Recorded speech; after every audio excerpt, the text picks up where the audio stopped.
What's up? It's your man, The Real Deal, with another video. This video, I want to talk about Lil Bow Wow. Lil Bow Wow, another lying rapper exposed. So, we got Lil Bow Wow out here, man, perpetrating a fraud. You understand? I mean, his mind is just so diluted that he wants everybody to think he has it like that still.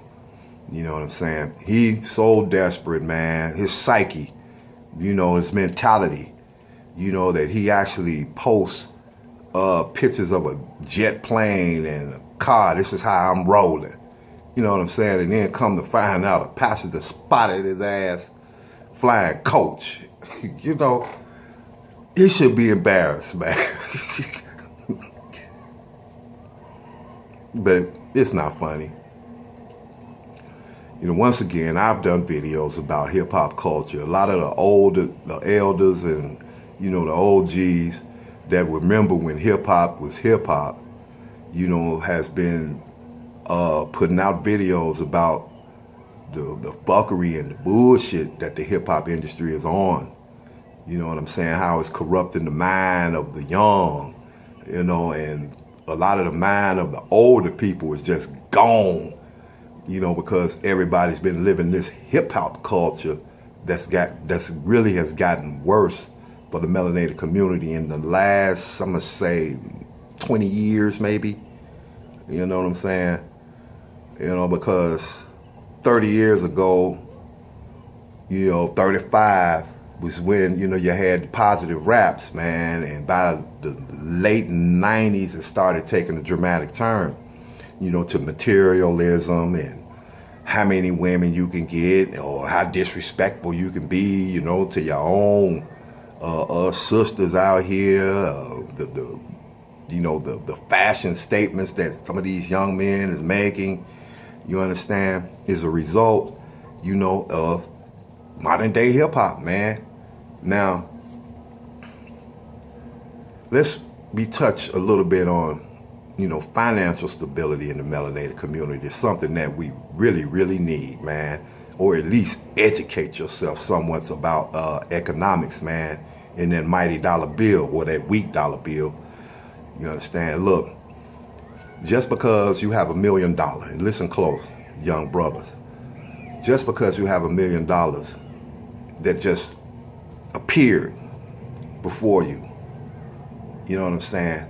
You don't change your lifestyle, your current lifestyle, just because you ran into a considerable amount of money. The game is, the game, and this is free, is you think about the long haul, how you flip this meal into 2 meal, how you flip that into 5, 10, 15. By the time, you dead and gone, you can distribute that money and your family can be wealthy for the long haul. Not rich, but wealthy. But see, you got this hood rich mentality that's in the hip-hop industry. As soon as you get the contract, you're spending all this motherfucking money, man, on bullshit.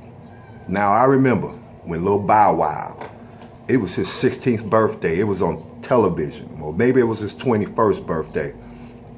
He wanted to rent a Maybach. Now we know that car more expensive than a Rolls Royce or Bentley.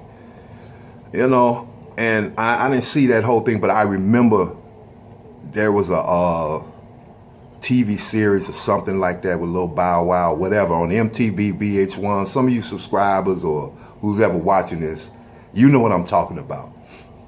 But that's the lifestyle that this young man's been living ever since he was a little shorty, when he was that hip-hop sensation. One party after another, entourage after entourage. That's all you see with these rappers, man.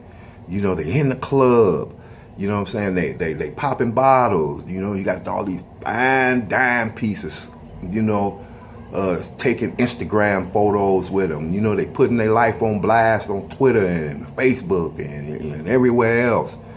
You know what I'm saying? And then when that career started winding down, you get old, you ain't even got no money no more. You still out here lying, talking about this is how I'm living. And it's not true. You know, and that's what I call financial stupidity. Financial stupidity. Because, you know, a person that has money, I mean serious paper, they still live a regular lifestyle. You know, they might have a nice home or something like that, but far as every time you see them, they in a new car or anything like that, hell, half the motherfuckers you see in Walmart, some of them dudes is millionaires. You know, you wouldn't know it. You know, you wouldn't know it. But I could tell who hood rich because I see you at Walmart or at Target. You know, you got your girl and your baby or your baby mama with you and you draped out. You know, she weaved out. The baby got on Jordans and all this old shit. Then he get into his SUV or whatever ride. You know, he rammed out, you know, the beat and all. You know, and I'm like, man, you know, that shit, you know, that shit is one of the main problems, you know, in, you know, the melanated community. It's about what you got and your image that you're trying to portray to somebody that don't even know you or don't give a fuck about you. So, you know, Lil Bow Wow, man, you know, he just basically just exposed, you know, what you call this hip-hop is trying to hold on. Hip-hop is trying to hold on to that image that them Jews, you know, have been dumping, you know, into the melanated community, man, for what, 30 years with this fucked up ass hip hop. You know, now it's, you know, it's just being exposed. You know, that's all that the rap industry is about. You know, this false sense of reality, flashing money, the girls, popping bottles, smoking weed, dropping E-pills, mollies. You know what I'm saying? You know, everything that can destroy a community. You know? So, hey look, this is nothing new. You know, and I tell you, man, you know, and I got to get a little spiritual on this one, man. The ancestors, you know, and the creator is really restless right now, boy, especially them ancestors, because them ancestors is not too happy, you know, with us right now. You know, but I know they understand that we have Stockholm Syndrome. And I'm going to break down Stockholm Syndrome from a hood perspective, you know, in the later video. You know, but, you know, you see the things that's happening, you know, with our own people getting they wake up call and, you know, this nonsense and everything else, man. You know, the ancestors are talking and they talking through us, through some of the positive YouTubers. You dig? So, you know, I'm in this video, man, on this Thursday morning. You know, I'm going to try to do another one, you know, because I'm feeling pretty good today. You know, I'm feeling pretty good today. So, you know, hey, man, I'm the real deal out of the city, Gary, Indiana. Y'all know how I go. GI, baby. Peace.